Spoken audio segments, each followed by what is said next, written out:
Ever wondered why a charge at the center just sits there, doing nothing? Even with other charges pulling from all sides. Today, we're cracking the mystery of electrostatics. From calculating net electric forces to finding hidden charges. We're diving deep into the numericals that most students fear, but you won't.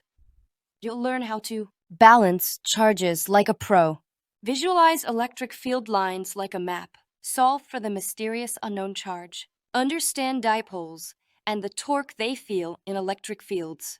Get ready, we're about to supercharge your concepts.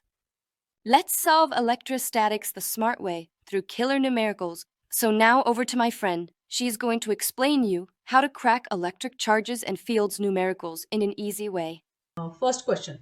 What is the force between two small charge sphere having charges of 2 into 10 raised to power minus 7 coulomb and 3 into 10 raised to power minus 7 coulomb placed 30 centimeter apart in air? So in this case, what is given to us? We can consider charge 1 as 2 into 10 raised to power minus 7 coulomb. Charge 2 is 3 into 10 raised to power minus 7 coulomb.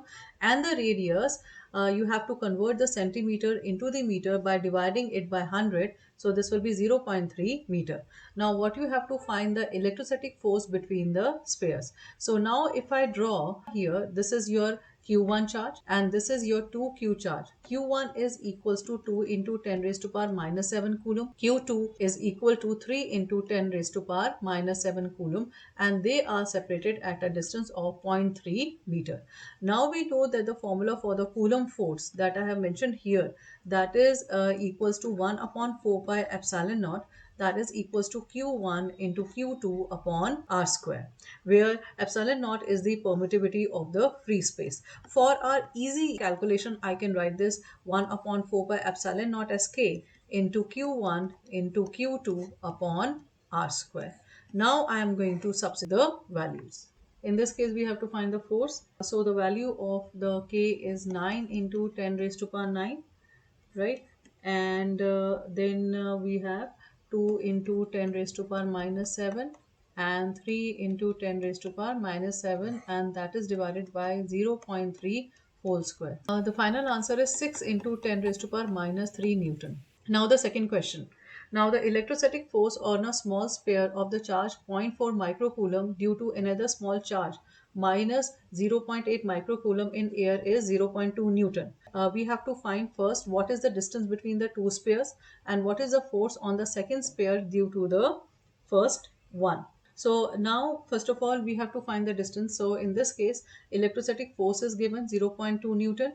Now micro means 10 raised to the minus 6. So first of all, convert it into the meter. 0.4 into 10 raised to the minus 6 coulomb, and this is minus 0.8 microcoulomb. So this is minus 0.8 into 10 raised to the minus 6 coulomb. Force of attraction between both the spheres will be equals to 1 upon 4 pi epsilon naught charge 1 into the charge 2 and the distance between them.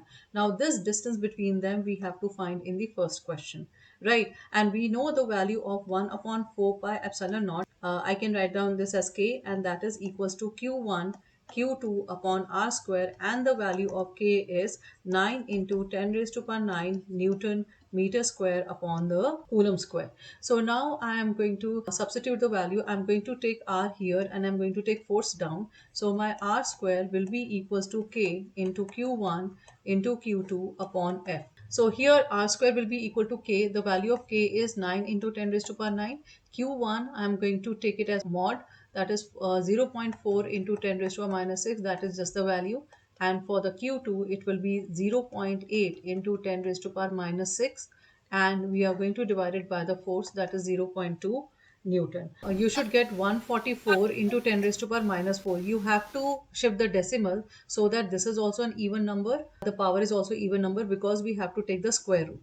So in this case, this will be 144 into 10 raised to power minus 4. The square root of 144 is 12, and the square root of 10 raised to power minus 4 will be 10 raised to power minus 2. On solving, you are going to get the distance between the two spheres will be 0.12 meter. Now let's see the second. What is the force on the second sphere due to the first? As the charges are of opposite sign, therefore there will be attractive of same magnitude. Therefore, the second sphere will experience the same force of 0.2 Newton, it will be attract in nature. So practically you can see here that this is the positive charge and this is the negative. So the forces will be attractive in nature. If they ask you the same question first pair also, it will be attractive. As long as they are unlike charges, the force will be attractive in nature. So the force on the second sphere due to the first one is 0.2 Newton and it is attractive in nature.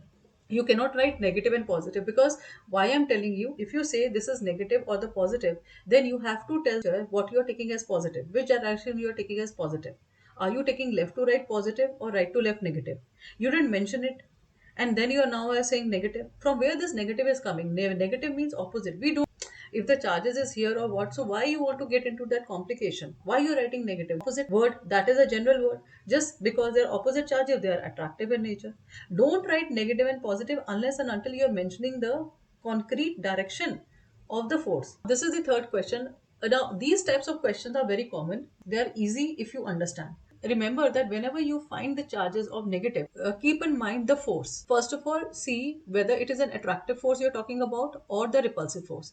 That will solve half of your problem. Here, looking at the figure. So it is saying the four square charges QA, QB, QC and QD are located at the corners of the square of the side 10 centimeter. What is the force on the charge of 1 microcoulomb placed at the center? So here we have a charge of, nothing is given, plus 1 microcoulomb. So we have to see what is the charge on this. So first of all, we have to consider charge on Q due to the charge QA, then charge on Q due to the charge at B, then the charge on Q due to the charge QD, and then the charge on this Q due to the charge QC. So the first thing that we are going to do, let's calculate all the diagonal. Here I have taken the triangle BCD. This is my 90 degree, this is 10 and this is 10. Now I'm going to find this with the help of the Pythagoras theorem. So by using the Pythagoras theorem, so that will be dB square, that is equals to BC square plus DC square.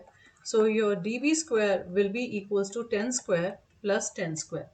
Now dB square will be equals to 200, or you can say dB is equal to square root of 200. When you just solve it, you are going to get 10 root 2 centimeter. And Q is the midpoint, that is the center of the square. So in that case, we can say here that this AO will be equals to OD, will be equals to OC, and will be equals to OB.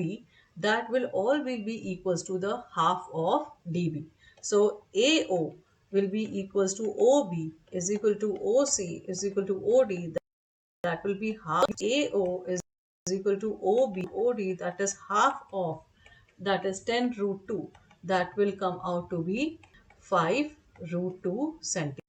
This was your 10 root 2 centimeter, and all these are 5 root 2 centimeter, 5 root 2 centimeter, 5 root and 5 root 2 centimeter. This gives us the proof that all the charges are at the equal distance, obviously because it is a square. Now we have to find the forces individually. Now let us understand this. This is a positive charge and this is plus 1 microcoulomb. So this is positive. So now as this is positive and this is also positive, here the forces will be repulsive. To draw it like this is the force on the charge Q due to the QA charge. Now we are going to consider the C. Here you have the positive charge and this is also the positive. So now I am going to consider the force will be repulsive. This will be the force which will be repulsive. This is the force on charge Q due to the charge QC, and this is the force on the charge Q due to A. Now we are going to talk from the point B and D. This is negative and this is positive. So the forces will be attractive. So the force direction will be like this. This is force on the charge Q due to the charge QD charge. This will be the attractive force. This was the repulsive force. And again, this is negative and this is positive. So this will be the attractive force, that is force on the charge Q due to the charge B. Now you can see here, this is plus 2 microcoulomb, this is also plus 2 microcoulomb. The charges are equal. the distances are equal. So practically, force on Q, which is at the center O, due to charge QA, is equal and opposite to the force on the charge Q due to charge QC. So practically, this and this, they are going to cancel out the effect of each other. Similarly, the force on Q due to charge QD and force on Q due to charge QB are equal and opposite. So they will cancel. So in this case, again, these two will cancel out. So you can say the net force on charge Q at. So this is a one of a typical question that comes. Now I'll tell you exactly what happens when the question will start. What will come into your mind? You will start finding the formula for the Coulomb. So now what is the trick in this case? The trick is that instead of using the Coulomb's formula and getting into the detail, you check for the charges at the diagonals. So here is also minus 5 microcoulomb. Here is also a minus 5 microcoulomb. So if you analyze the force, the forces will cancel out in this case. And here also at the A and the C, the charges are equal. So here also the forces will cancel out. So the trick is that instead of using the formula of Coulomb's law, doing all the calculation and coming to the conclusion that is zero, that is a wastage of time.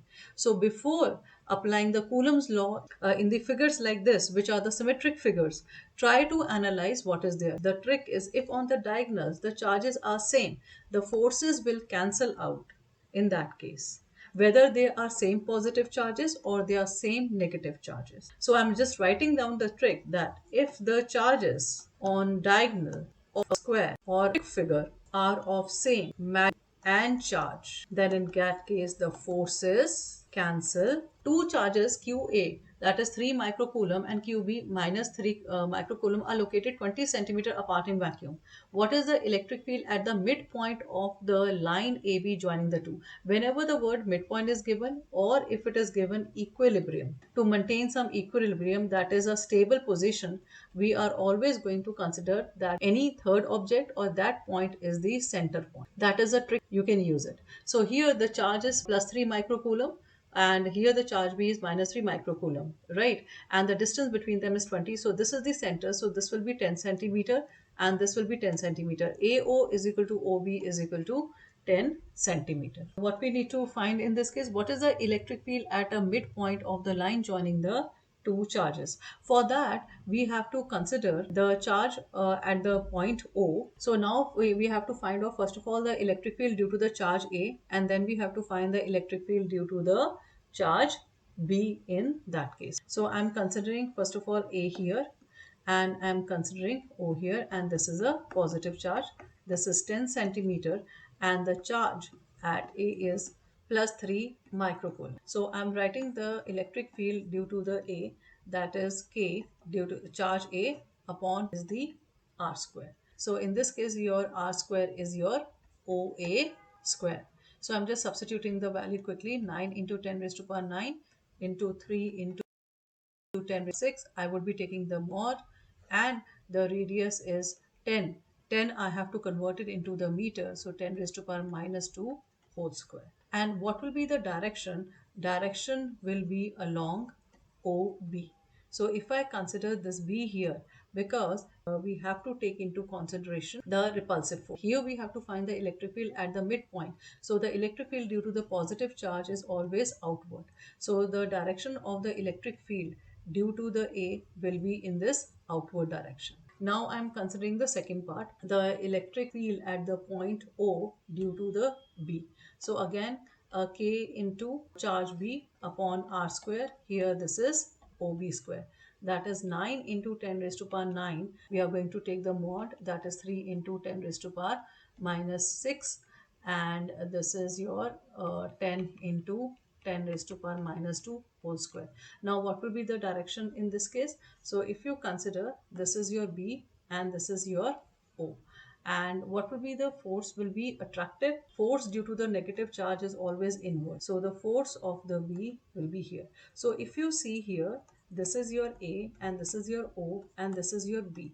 Now force due to A because of this charge is positive is also in the this direction, and the force due to the B, it is also in this direction, which is a negative. So both of them, they are in the same direction. This is the force due to the positive charge, and the force due to the negative charge is inward. This will be the outward and this will be the, now we are going to quickly calculate the total electric field. So the total electric field will be due A charge plus the electric field due to the B charge. So basically, practically, you can see that everything is same. So I can quickly write it down 2, and I can just write it down 9 into 10 raised to power 9 into 3 into 10 raised to power minus 6 upon 10 into 10 raised to power minus 2 whole square. So of the electric field total. The easy way is first of all calculate the value of this and then multiply it by 2.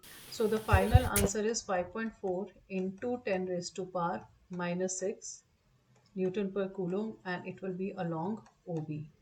Now the fifth question. So the first technique is to, okay, you can see that there are two charges. This is the QA charge here, and here we have the charge QB. This is about 2.5 into 10 raised to power minus 7 coulomb, and this is of the negative charge but the same magnitude, 10 raised to power minus 7 coulomb at the positive z axis, and this is at the negative z axis. Now let's see what does it say. Let's read the question, because here it is not talking about the charge, it is talking about the dipole moment.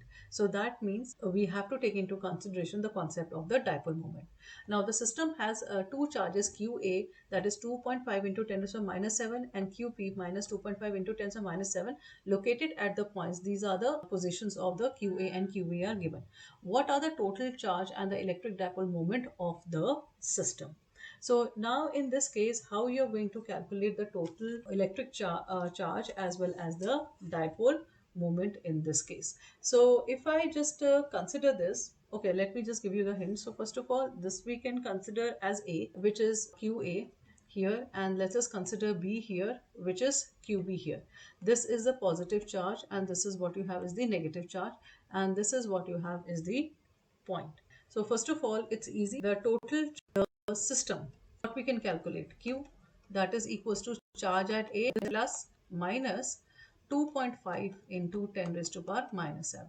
So this will come out to be 0. So that means the total charge of the system, when we are talking about the total charge, you have to take the total charge of the system, that has come out to be 0.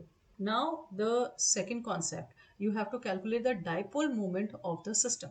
So we have to consider this system as a dipole. So if I draw it in the form of the dipole, this is your A and this is your B and this is your O. So in this case, what we can consider, if we consider this L and L, what is the formula for the dipole moment? That is the magnitude of the either charge into the twice into the length. So first of all, for that, we should know the distance between the two charges. So in this case, the distance between A and B. That means the distance between charge A and charge B is this, right? Now, when we are going to consider the distance is always a scalar quantity, that you know it. So this is A and this is O and this is B. So from here till here it will be 15, and from here till here it will be 15 and 15 centimeter we are going to take it, because in this case it is given here that they are in the centimeter. So we cannot assume it will be in the meter. So the distance between the charge meter, that is 15 plus 15 centimeter, which will come out to be 0.3 meters. Now after that we have to calculate the dipole moment. Now the dipole moment is equals to the either charge into 2. Now I'm writing two values of dipole. You tell me which one is the correct version. The dipole moment is Q into 2L. So in this case I take the magnitude into 2 into 0.3 meter, or it will be 2.5 into 10 raised to power minus 7 into just 0.3 meters. Now tell me, out of the first and the second, which one is the correct way of doing it? Shall I take it 2 into 0.3 meter, or I'll just take 0.3 meter? So the second one is correct, not the first one.